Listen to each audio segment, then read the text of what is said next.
If you look at the temple structure, deep in the sanctum sanctorum, all you will find is a stone. 6 to 7 feet or 9 feet, including the pedestal, etc. A whole lot of people are ridiculing why this much decoration to a stone. What's there in it? How can you worship this dumb stone as God? To all the idiots who are ridiculing idol worshipping, let's talk science, okay? What is it? It's a rock. What is rock? Rock is made up of metals and minerals. If you go to a valley and shout something, what does the rocks do? It will give you an echo.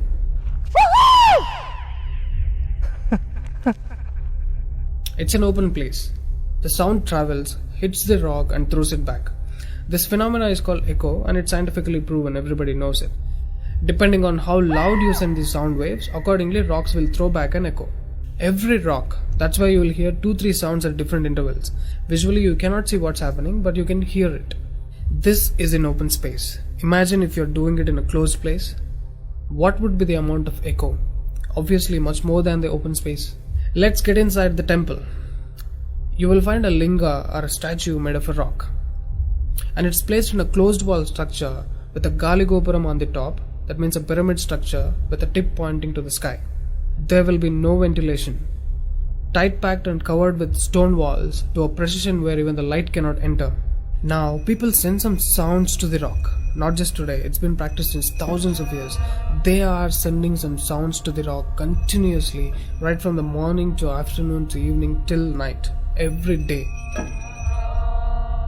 We all know that sound has a form. To all the lower IQ people, I'm going to show you a few experiments where particles form different patterns and forms due to various types of sounds.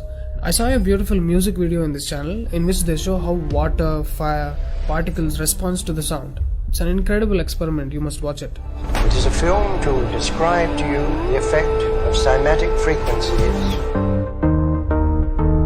Now, 72% of your body is water. 12% is earth, 6% is air, 4% is fire and the remaining is space. Don't you think this sound has an impact on your system? Look at how drastically the water is responding to the sound. Similarly, fire. In fact, everything in the cosmos responds to the sounds.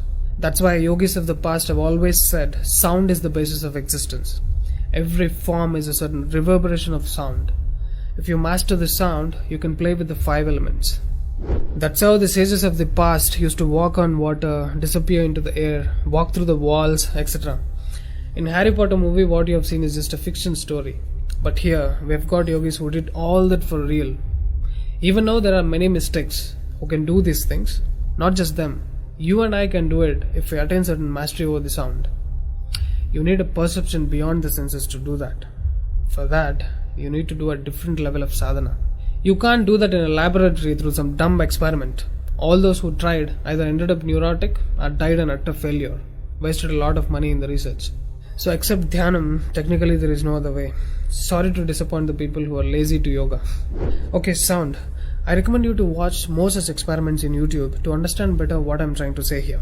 Inside the temple, they chant some mantras. What happens is, the sound will touch the stone and bounce back in different directions. Because it's a closed room, the sound has to pass out through the main door. And whoever is standing in front will be completely soaked in that energy. Now, what do they chant? Vishnu Sahastranamam in the morning and Lalita Sahastranamam in the night. There is Shivopasana Mantram, Lingastakam, Am Namah Shivaya, Nirvana Shatakam, etc., which will have different impacts on the human system.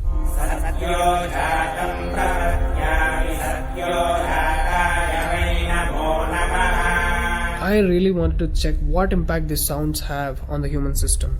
So I went to a neurosurgeon to really experiment and document the impact of these sounds on the human brain, the human system.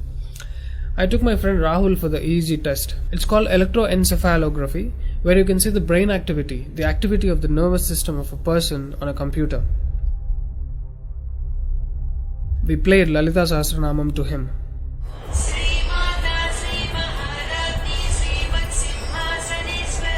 Rahul, relax your face.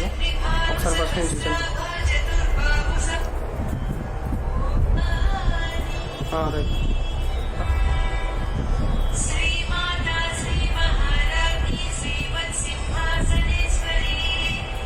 The kind of parasympathetic differences that he's getting is anonymous.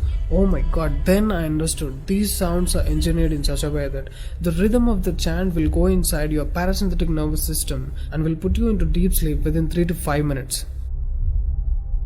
First thing is, the chant is some thousands of years old. How could these ancient sages know that these sounds impact the parasympathetic nervous system? This they do it in the night. And in the morning they chant Vishnu Sahastranam, the 1000 names of Bhagavan Vishnu. And again, these sounds are engineered in such a way that it will wake you up to a peaceful and refreshing state of mind. I'm sure most of you are suffering with painful wake-ups, with such an irritated mind that you can't sleep and you don't enjoy waking up. If you listen to Vishnu Sahastranam in the morning, it will clear all these clutches in the brain and you will be super fresh when you wake up. Even today you can go and check in Tirupati temple. They will chant Vishnu Sahastranam in the morning and Lalita Sahastranam in the night. This is a clear science evolved and being practiced in temples. Even now in most of the temples they're still doing it without knowing why they're doing. I went and asked one of the priests in my hometown. He said, no, they're doing it since so many years. Or they will say something like, it's good for your health, you will get money, pregnancy, etc. This is one more reason why temples are ending up in ruins here. There is no one to talk about the science behind it. Why sounds and why the rock?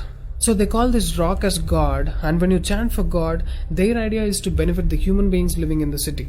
It's a free service. Will your doctors treat you for free? But these temples are doing it for free, since ages.